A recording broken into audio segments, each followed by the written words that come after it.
হরে কৃষ্ণ। সকলকে আবারও কৃষ্ণ প্রীতি শুভেচ্ছা জানিয়ে আমাদের ধারাবাহিক শ্রীমদ্ ভগবদ গীতার ক্লাসে আপনাদেরকে স্বাগতম জানাচ্ছি। আজ আমরা শ্রীমদ্ ভগবদ গীতার অন্তর্গত ত্রয়োদশ অধ্যায়ের 18 নম্বর শ্লোক নিয়ে আলোচনা করতে যাচ্ছি। শ্লোকটি অত্যন্ত গুরুত্বপূর্ণ এবং জ্ঞানমূলক একটি শিক্ষামূলক একটি শ্লোক। এখান থেকে আমরা অনেক কিছু শিখতে পারবো, ভগবান সম্পর্কে জানতে পারবো।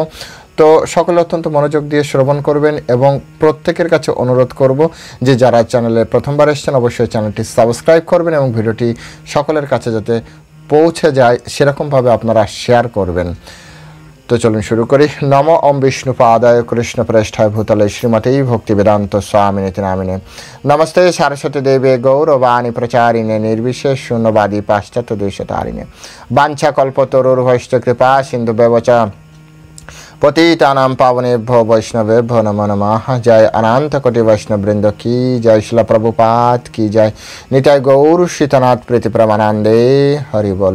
हरे कृष्णा कृष्णा कृष्णा हरे हरे, हरे राम राम राम हरे हरे।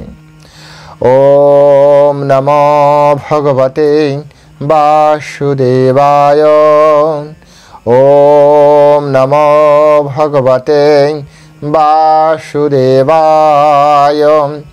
ओम नमो भगवते वासुदेवाय। श्रीमद् भगवद गीता त्रयोदश अध्याय प्रकृति पुरुष विवेक योग श्लोक नंबर 18। ज्योतिषाम अपि तज्ज्योति तमस परम उच्यते ज्ञानम ज्ञेयम ज्ञानगम्यम हृदि सर्वस्य विस्थितम्। ज्योतिषाम अपि तज्ज्योति तमस परम उच्यते ज्ञानम ज्ञेयम ज्ञानगम्यम हृदि सर्वस्य विस्थितम्। हरे कृष्ण। এখন আমরা এই সংস্কৃত শ্লোকের শিল প্রভুপাদ কর্তৃক যে বাংলা ভাষানুবাদ দেওয়া হয়েছে সেই ভাষানুবাদ আমরা শ্রবণ করব। অনুবাদ: তিনি সমস্ত জ্যোতিষ্কের পরম জ্যোতি, তাকে সমস্ত অন্ধকারের অতীত অব্যক্ত স্বরূপ বলা হয়। তিনি জ্ঞান, তিনি জ্ঞেয় এবং তিনি জ্ঞান গম্য। তিনি সকলের হৃদয়ে অবস্থিত। আমি আরেকবার পড়ছি। তিনি সমস্ত জ্যোতিষ্কের পরম জ্যোতি, তাকে সমস্ত অন্ধকারের অতীত অব্যক্ত স্বরূপ বলা হয়। তিনি জ্ঞান, তিনি জ্ঞেয় এবং তিনি জ্ঞানগম্য। তিনি সকলের হৃদয়ে অবস্থিত। হরে কৃষ্ণ। জয় শিল প্রভুপাদ কি জয়। তো এখন আমরা শিল প্রভুপাদ কর্তৃক এই সংস্কৃত শ্লোকের উপরে যে তাৎপর্য প্রদান করা হয়েছে সেই তাৎপর্যের আলোকে আমরা এই শ্লোকটি হৃদয়ঙ্গম করার চেষ্টা করব। আমরা এই শ্লোক থেকে শিক্ষা গ্রহণ করার চেষ্টা করব, কিভাবে আমরা পরমেশ্বর ভগবান শ্রীকৃষ্ণকে জানতে পারবো এই বিষয় সম্পর্কে। তো চলুন শুরু করি। শুরুতে আমরা শিল প্রভুপাদ তিনি যে তাৎপর্য দিয়েছেন সেই তাৎপর্য তিনি স্পষ্ট করে বলেছেন। পরমাত্মা বা পরম পুরুষোত্তম ভগবান হচ্ছেন সূর্য, চন্দ্র, নক্ষত্র আদি সমস্ত জ্যোতিষ্কের জ্যোতির উৎস।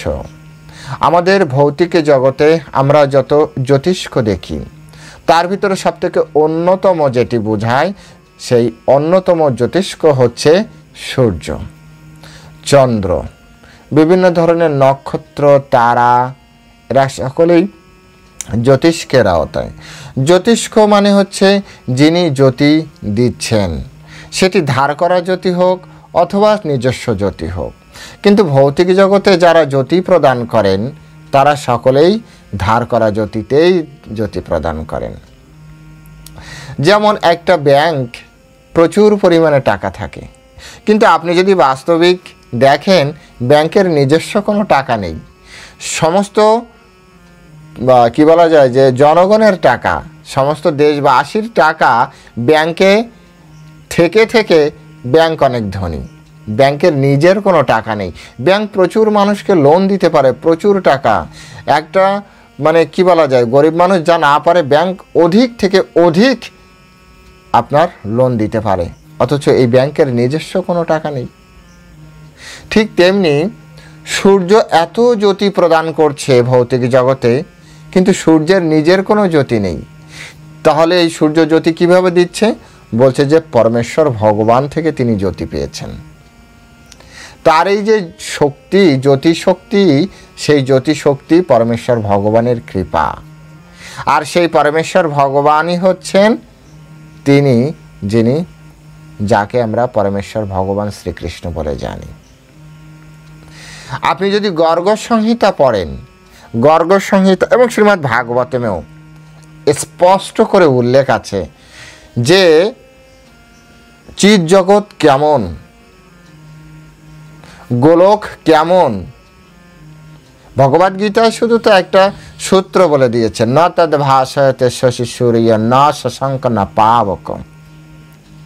এ তো একটা সূত্র মাত্র। এই সূত্রের ব্যাখ্যা বুঝতে গেলে আপনাকে যেতে হবে গর্গ সংহিতায়, আপনাকে যেতে হবে শ্রীমদ্ ভাগবতমে। সামনে আসছে শ্রীমদ্ ভাগবতম এর জয়ন্তী, ভাদ্র পূর্ণিমা। সেই ভাদ্র পূর্ণিমা উপলক্ষে আমাদের ডিপার্টমেন্ট থেকে স্পেশাল ডিসকাউন্টে আপনাদেরকে ভাগবত অফার করা হচ্ছে, আপনাদেরকে দেওয়ার সুযোগ করে দিচ্ছে। যার লাগে আপনারা আমার মোবাইল নাম্বারে যোগাযোগ করবেন। কথা হচ্ছিল গর্গ সংহিতায় এবং শ্রীমদ্ ভাগবতমে স্পষ্ট করে উল্লেখ আছে চিৎ জগৎ অর্থাৎ গোলক বা বৈকুণ্ঠ, সেখানে ভগবানের শরীর থেকে এক ধরনের আলোক রশ্মি বেরোয়। বলতে পারেন সূর্য থেকে যেভাবে আলোক রশ্মি বেরোয়, সেই আলোক রশ্মিতে সমস্ত জগৎ উদ্ভাসিত থাকে। কিন্তু ওখানে মজার ব্যাপার হচ্ছে সেই আলো স্নিগ্ধ, শীতল। কারো চোখে, যেমন আপনি সূর্যের দিকে তাকাতে পারবেন না, সূর্যের দিকে তাকাতে গেলে আপনার কেমন হবে? চোখে লাগবে। কিন্তু ভগবান থেকে যে আলো বেরোচ্ছে, আপনি ভগবানের দিকে সারা দিন তাকিয়ে থাকলেও আপনার চোখে বিন্দু মাত্র আঘাত লাগে না। তাই সমস্ত জ্যোতিদের যে শক্তি এসছে, জ্যোতি যে শক্তি এসেছে, এই শক্তিটা সম্পূর্ণ পরমেশ্বর ভগবান থেকে এসেছে। তাই এই শ্লোকের প্রথমে তিনি বললেন জ্যোতিষাম অপি তৎ জ্যোতি। বলছে তিনি সমস্ত জ্যোতিষ্কের পরম জ্যোতি। পরম শব্দটি আগেও বারবার ব্যাখ্যা করেছি। পরম শব্দটি হচ্ছে শ্রেষ্ঠ অর্থে, সমস্ত জ্যোতির থেকে শ্রেষ্ঠ। এখন ওই জগতে কেন এই জ্যোতি লাগে না? দেখুন, যখন দিনের বেলায় সূর্য উদয় হয় তখন কি আপনার রাত্রে টর্চ লাইট জেলে রাস্তা চলতে হয়, অথবা রোড ল্যাম্প জ্বালাতে হয়? রোডে যে ল্যাম্পগুলো বা ঘরে, অবশ্য এখন তো অনেক ফ্ল্যাট সিস্টেম, ঘরে অন্ধকারই অন্ধকার থাকে, লাইট তো জ্বালাতেই হয়। আমি সেই জন্য উদাহরণ হিসেবে দিলাম রাস্তায়, কমসে কম রাস্তায় কি লাইট জ্বালাতে হয়? না। আপনার চলার সময় টর্চ লাইট জ্বালাতে হয়? তাও নয়। কারণ সূর্যের জ্যোতির কাছে টর্চ লাইট ভ্যালুলেস, মূল্যহীন। আপনি যে টর্চ লাইটটি অন্ধকারে প্রচণ্ড আলো প্রদান করতে পারে, অনেক দূরকে আলোকিত করতে পারে, আপনি সেই টর্চ লাইটও সূর্যের আলোয় একবার জ্বালিয়ে দেখবেন, আপনি বুঝতেই পারবেন না লাইটটা জ্বলছে না জ্বলছে না।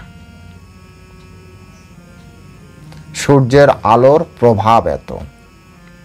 এখানে ওই সূত্র থেকেই আমাদের বুঝতে হবে চিৎ জগতে ভগবানের যে জ্যোতি, সেই জ্যোতির প্রভাব এতটাই বেশি যে সেখানে ভগবানের জ্যোতির সামনে আমাদের চন্দ্র সূর্যের বা নক্ষত্রের জ্যোতি, সেটা একটা মিটমিট করে জ্বলা ল্যাম্প বা প্রদীপের সমান। তো ওটার জ্বালানোরই দরকার কি, শুধু শুধু তেল পড়িয়ে? তাই ওই জগতে এই সকল কিছুর দরকার হয় না। সেই কারণে বলা হচ্ছে জ্যোতিষাম অপি তৎজ্যোতি, তিনি সমস্ত জ্যোতিষ্কের পরম জ্যোতি, শ্রেষ্ঠ জ্যোতি। এই জগতে সূর্যকে দেখে আপনি চিন্তা করুন, সূর্য কত, তার কত জ্যোতি। আর এরকম অনন্ত কোটি সূর্য এক জায়গায় যদি নিয়ে আসা হয়, তাহলে ভগবানের যে তেজ, সেই তেজের হয়তো একটা কিরণের সমান হতে পারে। বললেন প্রভু এটা একটু বাড়িয়ে বাড়িয়ে বলা হচ্ছে। আরে বাড়িয়ে বললেও আপনি এভাবে চিন্তা করেন যে অনন্ত কোটি সূর্যের আলো একটা কণার সমান, তাহলে মূল ভগবানের তেজ কতটা বোঝার চেষ্টা করেন।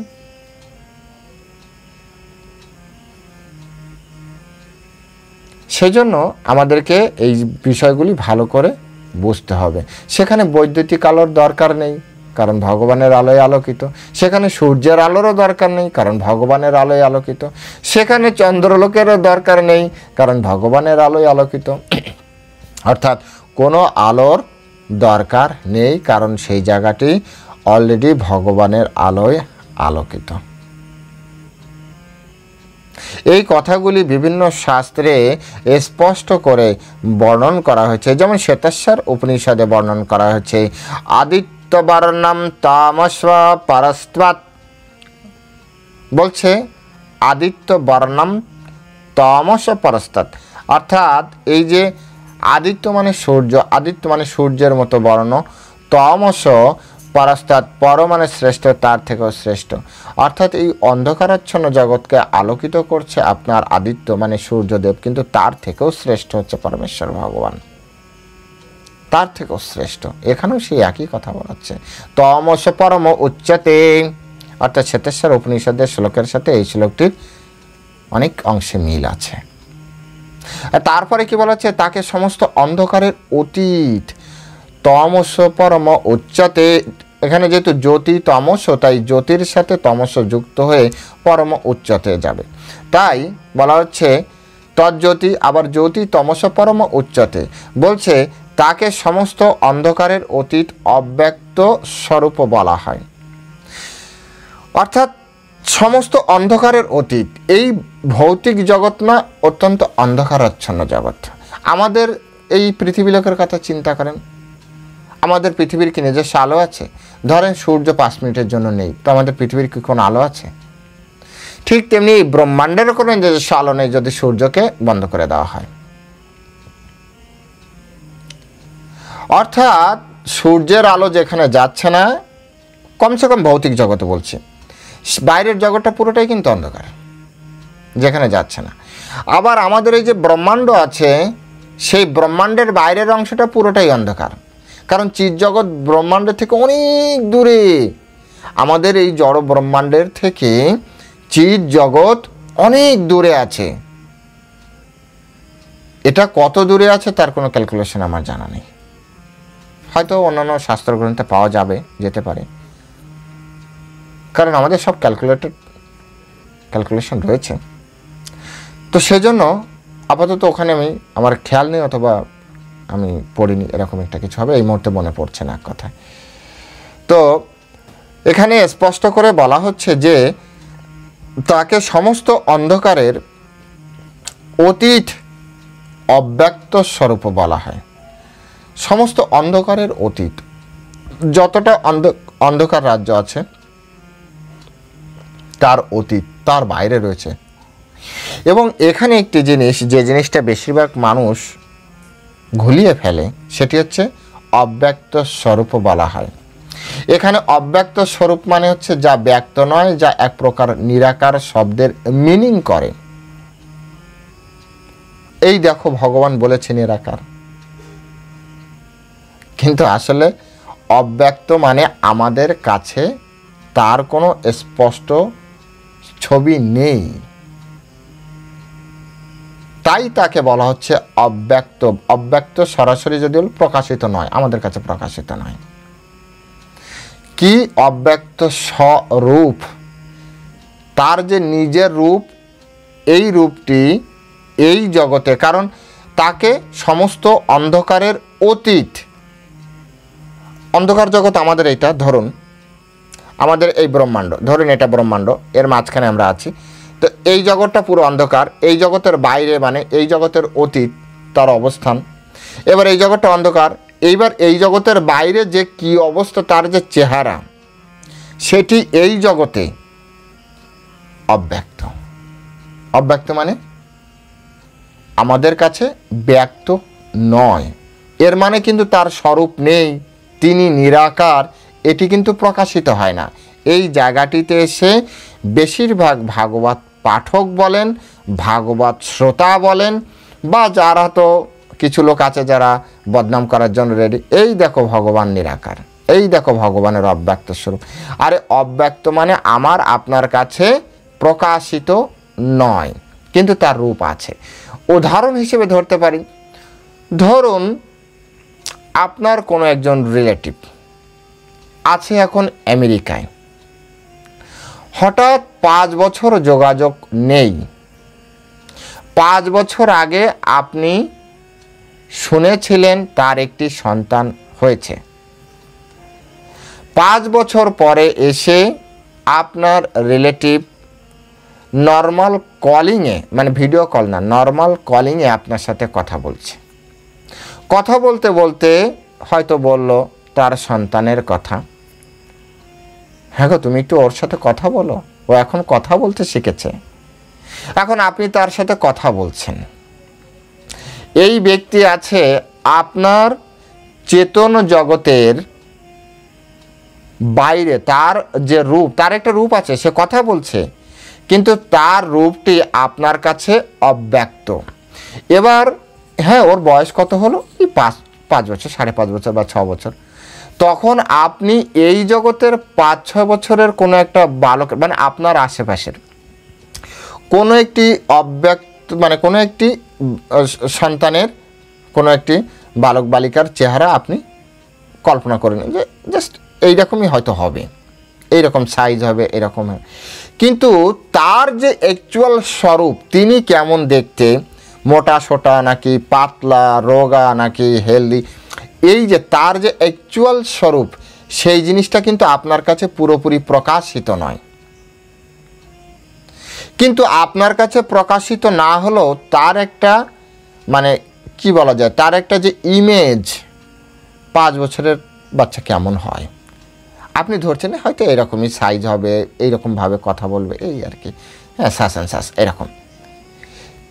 যদিও আপনি যাকে ধরে নিয়েছেন এই সন্তান তার মতো নয়, কিন্তু এর মানে এটাও মিনিং করে না যে তার চেহারা নেই। এখানে এই জিনিসটি আমাদেরকে বুঝতে হবে। বলছে যে তাকে সমস্ত অন্ধকারের জ্যোতি তমস্য পরম উচ্চতে, বলছে যে তাকে সমস্ত অন্ধকারের অতীত, যেহেতু অন্ধকারের অতীত, আমাদের সামনে যখন একটা বড় পর্দা বা অন্ধকার থাকবে, তার বাইরে যদি কেউ থাকে, ধরুন একটা কুরিয়ার বয় হঠাৎ আপনার ঘরে এসে নক করেছে, তো প্রথমে আপনি কে, তো বললো আমি কুরিয়ার বয়, আপনার হয়তো কোনো একটা কিছু নিয়ে এসেছে, অথবা কোনো বড় একটা মানে আপনি অনলাইন কোনো অর্ডার নিয়ে এসেছে। তো আপনি কিন্তু তার প্রথমবারেই, ভালো করে বুঝুন, প্রথমবারে আপনি কিন্তু তার চেহারা জানেন না, কারণ সে আছে পর্দার ওপারে, দেয়ালের ওপারে বা দরজার ওপারে। কিন্তু তার সাউন্ড আপনার কানে এসেছে, চেহারা আসেনি। চেহারা আসেনি এর মানে এটি মিনিং হয় না, এটি প্রকাশ করে না যে তা ওই ব্যক্তির কোনো চেহারা নেই, শুধু সাউন্ড হয়। সাউন্ড এসেছে মানে ব্যক্তি আছে, দরজাটা খুলতে হবে, মানে দরজা খোলা মানে একটা পথ, সুন্দর একটা ওয়ে, আপনি ঠিক ওয়েতে থাকলে ঠিক চেহারা দেখা যাবে। এখানে সেই কথা বলা হচ্ছে, তাকে সমস্ত অন্ধকারের অতীত, অন্ধকারের বাইরে, কারণ আমাদের এই সাইডটা অন্ধকার, অন্ধকারের বাইরে যেখানে আলো আছে, কারণ উনি তো নিজেই বলা হচ্ছে তিনি সমস্ত জ্যোতিষ্কের পরম জ্যোতি। তাই তিনি যদি আমাদের সাথে থাকেন তাহলে তো এই জগতে অন্ধকার হওয়ার কোনো চান্সই নেই। সূর্য থাক বা না থাক তাতে আমাদের কিচ্ছু যায় আসে না। আমাদের এই জগৎ সবসময় চির বসন্ত, মানে এখানে কোনো রাত হওয়ার কোনো চান্স নেই, কারণ সূর্য তো পরিক্রমা করছে। তাই সূর্য যদি ভ্যালুলেস হয়ে যায়, সূর্য যদি থাক বা না থাক, ভগবান যদি এখানে থাকে, আমাদের দিন রাতের দরকার নেই, আমাদের দিন রাতের কোনো অনুভূতি থাকবে না। এই জন্য তো চিৎ জগৎ সবসময় কেমন, চিৎ জগৎ সবসময় বসন্ত, চির বসন্ত। এটি কিন্তু আমাদের বুঝতে হবে, কারণ ওখানে সবসময় একই রকম চলছে। ওরা ওদের প্রয়োজনে ঘুমাচ্ছে বা রেস্ট করছে, গল্প করছে, কিন্তু সময় ফিক্সড। তো এই কারণে এখানে বলা হচ্ছে যে অব্যক্ত স্বরূপ বলা হয়। অব্যক্ত স্বরূপ মানে তিনি নিরাকার নন। অব্যক্ত স্বরূপ মানে আমাদের কাছে পূর্ণরূপে ব্যক্ত নয়। যেমন ধরুন আমাদের এখন বিভিন্ন কম্পিউটার দ্বারা বা বিভিন্ন ব্যক্তি জাস্ট শাস্ত্র পড়ে তার মনের ভিতরে ভগবান যে রূপে প্রকাশিত হয়েছে, দেখবেন আমাদের কনসেপ্ট ঠিক থাকে, চেহারা আলাদা থাকে। কিভাবে বোঝানো যায়? ধরুন ভগবানের গোবর্ধন লীলা। এবার গোবর্ধন শাস্ত্রে আছে তিনি 7 বছর প্লাস একটি শিশু, তিনি বাম হাতের কনিষ্ঠ অঙ্গুলে গোবর্ধন ধারণ করে রেখেছিলেন 7 দিন। এটি হচ্ছে আমাদের কি আছে কনসেপ্ট, এটি আমাদের শাস্ত্রে আছে। এবার বিভিন্ন ব্যক্তি এই বিষয়টা মনন করতে করতে সেম বিষয়টা চিত্র আকারে প্রকাশ করে, কিন্তু প্রত্যেকেরই আপনি ছবি মিলিয়ে দেখবেন কৃষ্ণের চেহারা কোনো জায়গায় এক না। কারণ আমাদের কাছে কনসেপ্ট আছে, আর মূল ব্যক্তির মূল চেহারা আমাদের কাছে অব্যক্ত স্বরূপ। কম্পিউটারে দেখবেন এক এক সময় ভগবান এক এক ধরনের রূপ তৈরি করছে, কম্পিউটার দিয়ে সুন্দর সুন্দর ছবি তৈরি করছে কনসেপ্ট ঠিক রেখে। যেমন দুর্গাপূজার সময় মা দুর্গার 10 হাত থাকবে। এবার আপনি যত বড় প্যান্ডেল করেন, যেমন চেহারা করেন, 10 হাত থাকবে, 10 হাতে 10টা আয়ুধ বা অস্ত্র থাকবে, হ্যাঁ, মহিষাসুরকে বধ করবে। তো এটি হচ্ছে কনসেপ্ট ঠিক রেখে চিত্র অনেক সময় ভক্ত তার মনোবৃত্তি অনুযায়ী চিত্র তৈরি করতে পারে। কারণ হচ্ছে এটি, কারণ পরমেশ্বর ভগবান আমাদের থেকে দূরে আছেন। আমার আর ভগবানের মাঝখানে একটা বিশাল অন্ধকারের একটা গ্যাপ রয়েছে। আমি আছি অন্ধকার, আমাকে আলোকিত করার জন্য এই অন্ধকারের ভিতরে একটা বাল্ব জ্বালিয়ে দিয়েছে, কিন্তু এই বাল্বের আলো বেশি দূর যায় না। তারপরে একটা বিশাল বড় একটা জায়গা রয়েছে অন্ধকার, সেই অন্ধকারের লেয়ারের পরে রয়েছে পরমেশ্বর ভগবান শ্রীকৃষ্ণ। তাই ওইখানে উনি থেকে সব কিছু নিয়ন্ত্রণ করছেন, কিন্তু আমার দৃষ্টির আড়ালে আছেন। তাই তার যে মূল যে চেহারা সেটি আমার কাছে অব্যক্ত, মানে প্রকাশিত নয়। এর মানে আবারও বলছি, ভগবান নিরাকার নয়। যারা নিরাকার ভ্রমে আছে যে ভগবান নিরাকার, সৃষ্টিকর্তা নিরাকার, এরা সত্যি সেই সকল শিশুদের মতো যার পিতা বিদেশে থেকে টাকা পাঠায়, সেই টাকায় তার ভরণ পোষণ চলে, কিন্তু তার জীবনে পিতার কোনো অস্তিত্ব আছে বলে সে স্বীকার করে না, বা পিতা চেহারা কেমন সে জানে না, কিন্তু আসলে পিতা আছে। এরপরে বলা হচ্ছে যে তিনি জ্ঞান, এই জগতে বা এসব কিছুতে তিনি হচ্ছেন জ্ঞান। অহম সর্বস্ব প্রভাব, ভগবান থেকেই সব কিছু সৃষ্টি হচ্ছে। তাই ভগবান যদি জ্ঞান না হয়, তাহলে এই জ্ঞান আমরা কোথা থেকে পাব? অর্থাৎ ভগবান নিজেই হচ্ছেন জ্ঞান। এই জগতে আমাদের যে জ্ঞান দেওয়া হয়েছে, সেই জ্ঞানটি কেমন? আমাদের জ্ঞানকে, শ্রেষ্ঠ জ্ঞানকে বলা হয় বেদ। বেদ মানে জ্ঞান। ভগবদ গীতার 15 অধ্যায়, আমরা পরে যাব, এর সাথে যুক্ত, তাই আমি আগেই বলে দিচ্ছি। 15 অধ্যায় 15 নম্বর শ্লোকে বলছে, সর্বস্য চাহম হৃদি সন্নিবিষ্ট মত্ত স্মৃতি জ্ঞানম অপহনম চ বেদৈশ্চ সর্বমহমেব বেদ্বা বেদান্ত কৃত বেদবিদ এব চ অহম। বলছে আমি সমস্ত জীবের হৃদয়ে অবস্থান করি। এই শ্লোকেও একই কথা বলেছে, হৃদি সর্বস্ব বিস্তৃতম। 15 নম্বর শ্লোকেও একই কথা বলেছে। হ্যাঁ, বলছে যে আমি সকলের হৃদয়ে অবস্থান করি, হৃদি সন্নিবিষ্ট, এবং তিনি জ্ঞান, স্মৃতি জ্ঞান ও বিলোপ, মত্ত স্মৃতির জ্ঞানম অপহনম, অর্থাৎ আমরা যে ভুলে যাই, এটা কৃষ্ণের কৃপা। আমরা যে কোনো কিছু মনে করতে পারছি সেটাও কৃষ্ণের কৃপা, আমরা যে কিছু মনে করতে পারছি না সেটাও কৃষ্ণের কৃপা, আর আমরা যা কিছু জানি সেটাও কৃষ্ণের কৃপা। এই যে আমি আপনার সামনে এখন কথা বলছি এটা কৃষ্ণেরই কৃপা, কারণ কৃষ্ণ চাইলে এখনই টুপ করে সুইচ অফ করে দিতে পারে। সুতরাং লাইট যে জ্বলছে এটা কৃষ্ণেরই কৃপা, আপনি যে শুনছেন কৃষ্ণেরই কৃপা, কারণ আপনার সৌভাগ্য উদয় হয়েছে তাই ভাগবত কথা শোনার, ভগবান শ্রীকৃষ্ণের অলৌকিক শক্তির কথা শোনার বা শ্রবণের সময় বা সুযোগ আপনার জীবনে প্রাপ্তি হয়েছে। এই জগতে অনেক ব্যক্তি আছে যারা সারা দিন কাজ করে, ভগবানের কথা শ্রবণ করার সময় নেই। দুর্ভাগ্য তাদের, তারা সেই ধরনের সৌভাগ্য নিয়ে আসেনি।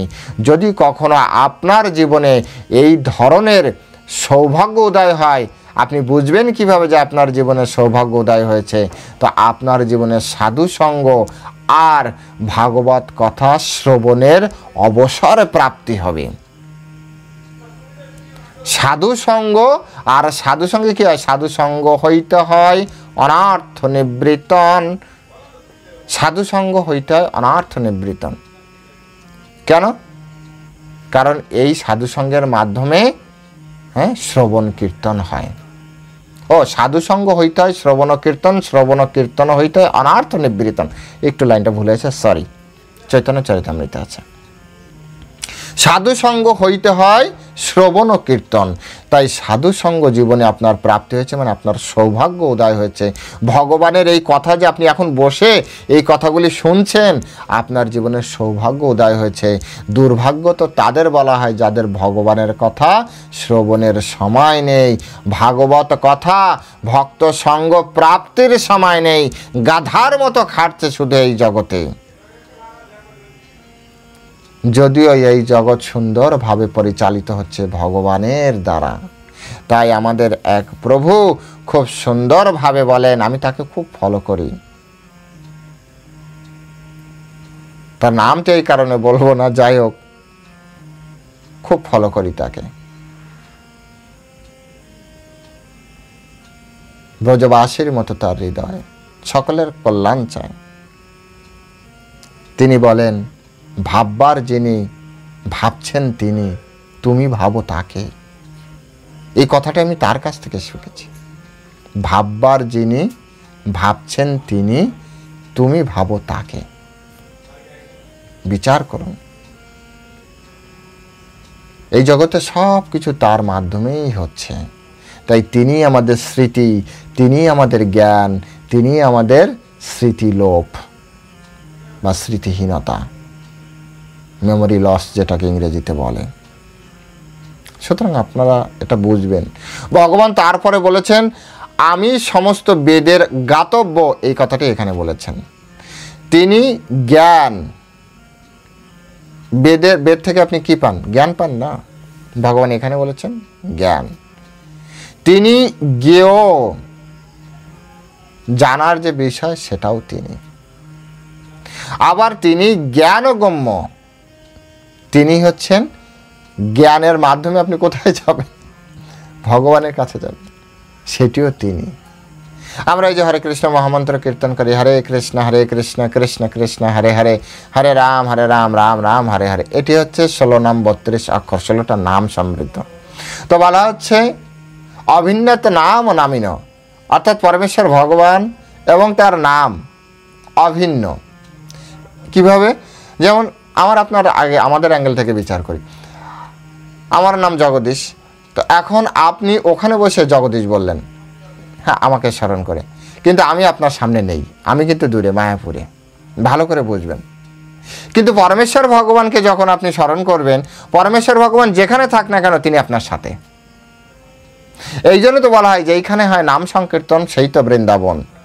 এই কারণেই তো চৈতন্য চরিতামৃতে বলা হচ্ছে, অদ্যপ্রিয় সেই লীলা করে গৌর রায়, যেই যেই ভাগ্যবান দেখিবারে পায়। যার যার সেই সৌভাগ্য আছে সে দেখতে পাবে। অর্থাৎ আপনি গৌরাঙ্গ মহাপ্রভুর ভজনা করছেন, কৃষ্ণের ভজনা করছেন, তা আপনি যদি সেই ধরনের সৌভাগ্যবান ব্যক্তি হন, ভজন সাধনের মাধ্যমে আপনার সৌভাগ্য উদয় হয়েছে, তো আপনি ভগবানকে দেখতে পারবেন? দেখতে তো সেই পারে না যে জন্মান্ধ, উলুকে না দেখে যাইছে সূর্যেরও কিরণ।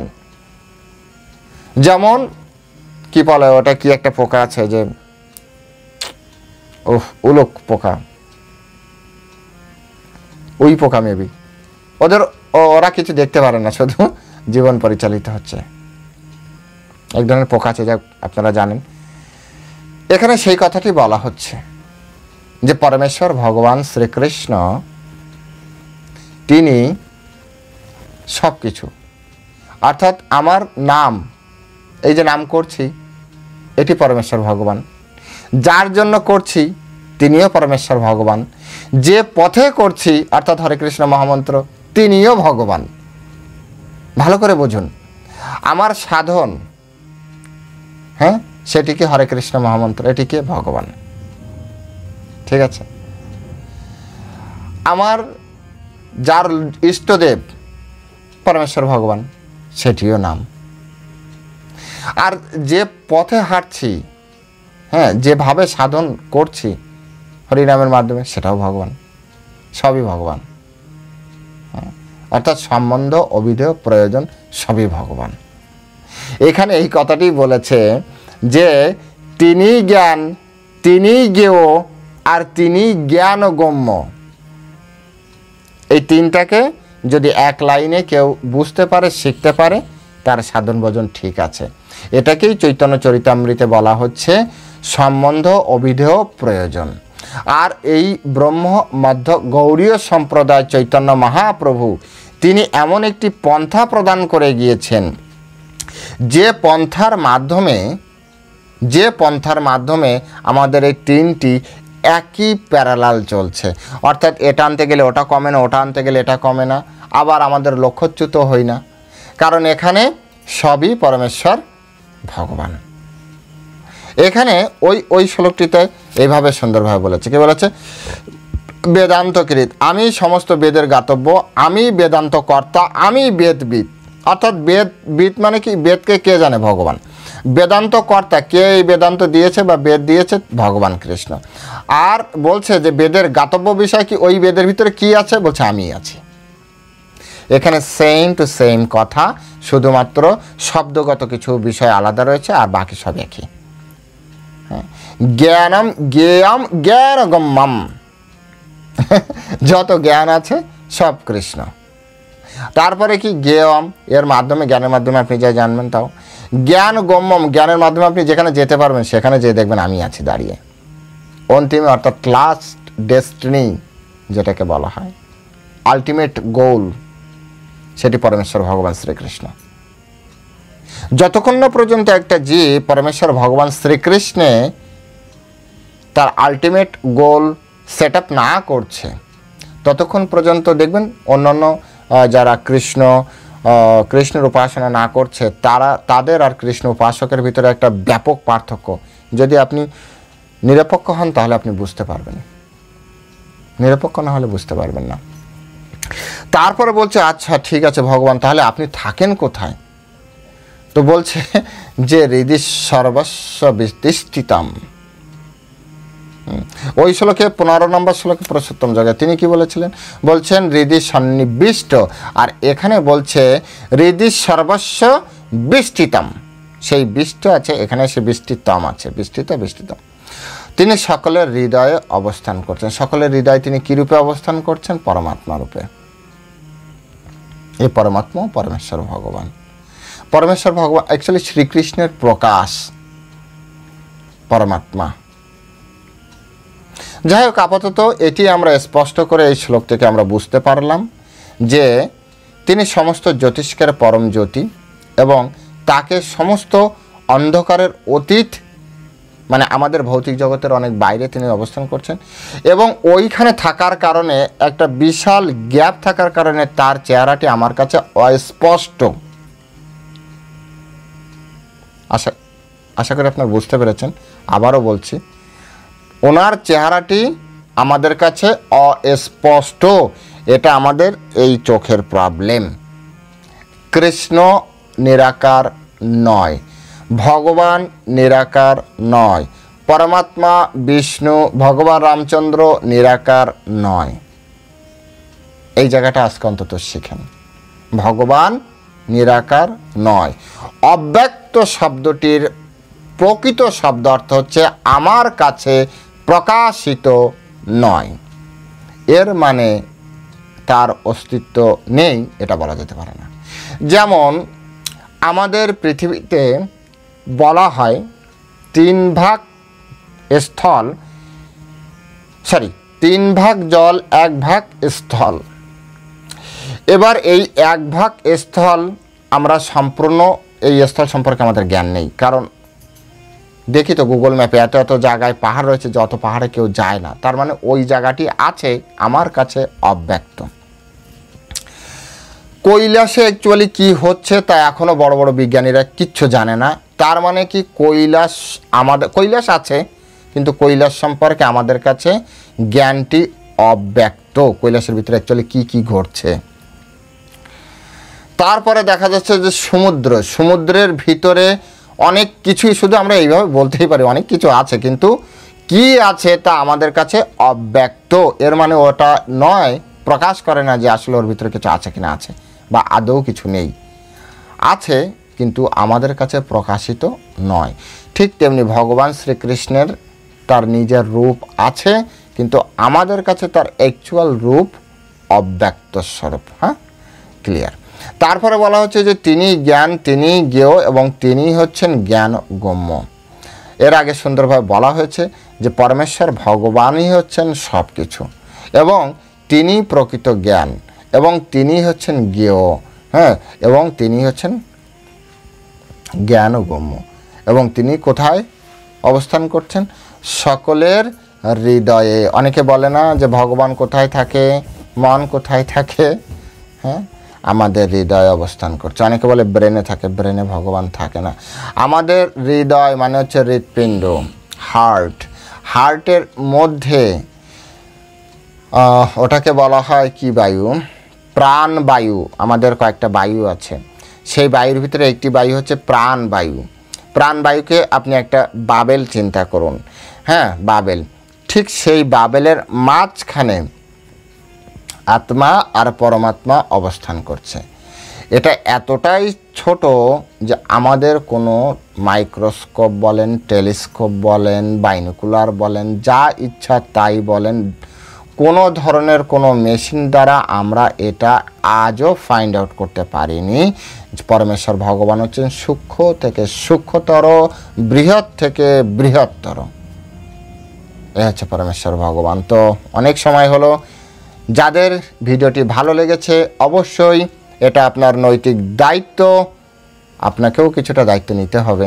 আর সেই দায়িত্বটি হচ্ছে আপনার সমস্ত আত্মীয় স্বজন, বন্ধু বান্ধব যারা ভাগবত কথা বলে, ভাগবত গীতা প্রচার করে, ইভেন তাদের কাছেও পাঠান যারা ভগবানকে এই সব শ্লোকের মাধ্যমে নিরাকার বলে বা ভুল ব্যাখ্যা করে।